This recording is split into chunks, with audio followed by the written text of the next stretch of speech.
Did you know that you have the power to change somebody else's life?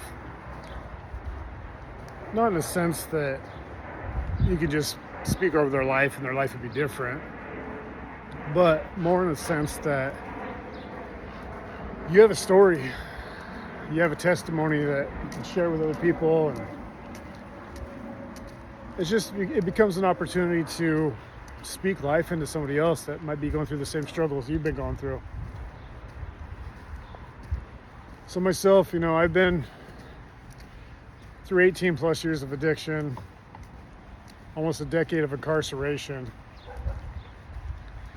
And where I'm at now, as opposed to where I was, it was a process.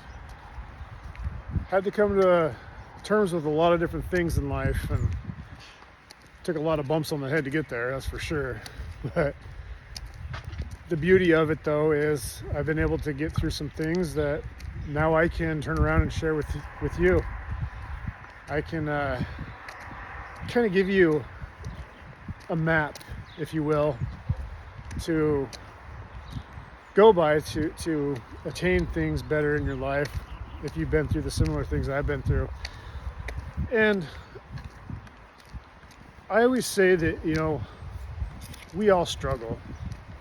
We all have temptations in life. We all have things that are hard, things that we've been through that are difficult. So this is for everybody, really. But I found that for me, there was 7 crucial things that I've narrowed it down to that have gotten me to where I'm at now and is continuing to get me where I'm going. It's pretty much the 7 steps to a better life. And I think that really diving into it and putting these things into practice, there's so much success on the other side of it. So for me, my first one was understanding my identity. I really had to come to terms with who I was. What were my beliefs? What were my driving factors in life? Because I look back at my addictions and stuff, and back then I didn't have very good beliefs. I didn't have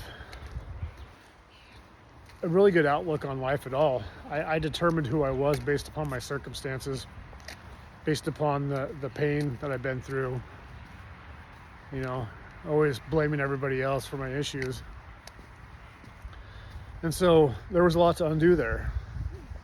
Really getting down to your core beliefs and trying to figure out why you believe these things and why you're there. For me, it was really crucial to dive into that. And so that was my first step. My second step, and you would think this one would come later in the process, but for me it didn't. It actually came fairly quickly because I spent so many years destroying my body with drugs and alcohol and just being crazy. And so grounding my body, and it's more than just the physical sense. Like, the physical sense is definitely a plus, but it's also like within my soul. I had to really evaluate where I was morally and be able to use such things as, prayer with my Savior to get me into a different position in life. I had to surrender a lot of stuff to that. But then also, being healthy, and there's a lot to be said about that. There's a lot to be said about how you feel physically that will affect how you feel emotionally. Because when I didn't care too much about my body, my mind wasn't all there. And even when I was destroying my body with the drugs, my mind took a toll. And so that was super important. And then my third step is connecting in real relationships. And what I mean by that is I had some work I had to do. I had to learn how to communicate better. I had to learn how to have empathy and how to treat other people well. Because as you can imagine, in and out of jail and addictions, I probably you could probably imagine I wasn't the best individual. I had some issues with me, and those issues leaked out to other people for sure. Broken relationships, mistrust, stuff like that. So that step was really good for me, was to really learn about relationship and what that meant and what my role was in that. And then the next step was building confidence in my purpose. And this one I think is something that is worked on for the duration of the rest of our lives. Because our purpose isn't just a stationary thing that happens once in life. It's what we were designed for. It's who we're becoming. But the important thing is finding that confidence in that, right? I had to be comfortable in my own skin. I had to be comfortable in the fact that I didn't live the best life, but now that I can understand my purpose, I can live a good life. And when I figured out how to let go of the shame, the guilt, it was then I could truly flourish in what God has meant for me. And so, yep. And part of that too is, setting achievable outcomes for myself.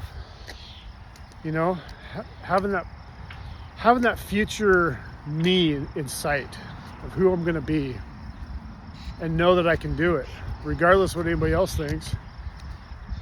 I have that ability. And the next step for me in the real change was, consistency in actions. And this one played a huge part, because if you think about our life, or I think about my life and all the different things that I did over and over. 18 plus years of addiction. You can imagine there was a lot of the stuff that over and over and over. And so if I was able to have consistency in the bad things, I had to realize that I can have consistency in the good things. I can do things different. I can do things better. But I have to continue to do those, because it has to become a habit.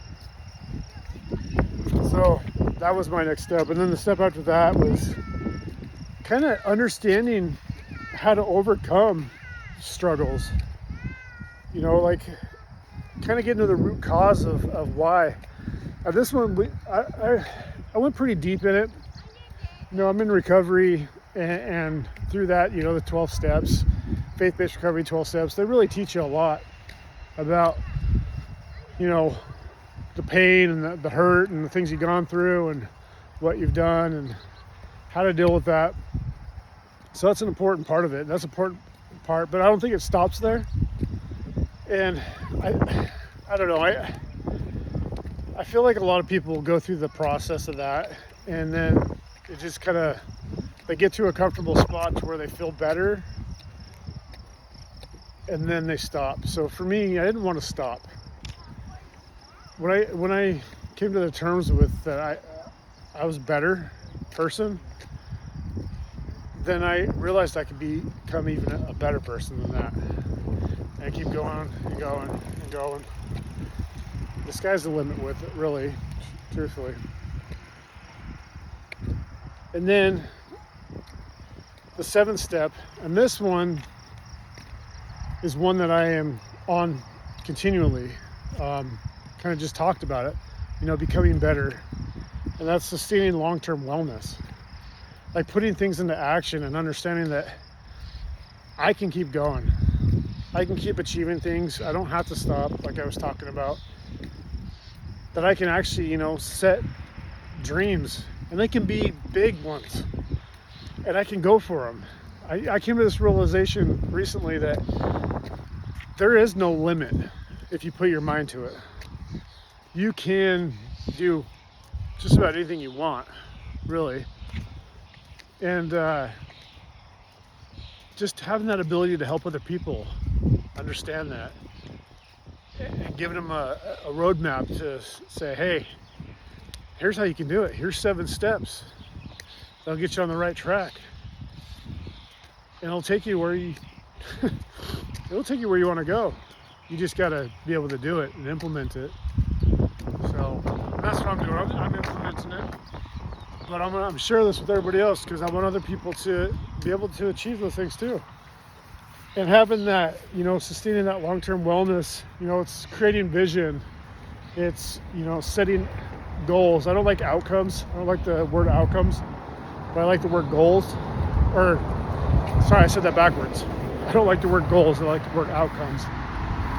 Goals are something you set, and then if you never reach it, then you're disappointed. But outcomes is something you can strive for that's always out in front of you.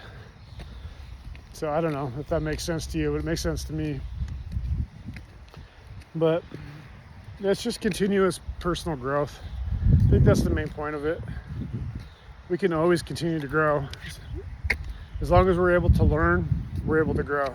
So I don't know. It's pretty cool. I love this journey I'm on now. Can't wait to share it with other people and help other people along that path as well. So keep checking us out. Resilient Wellness. Founder Chris Bow right here. Gonna keep diving into this stuff with everybody and teaching these seven essential steps to have a better life and to become the testimony for somebody else. To be that story that helps somebody else have a good life. All right, guys. Love you, fam. Talk to you soon.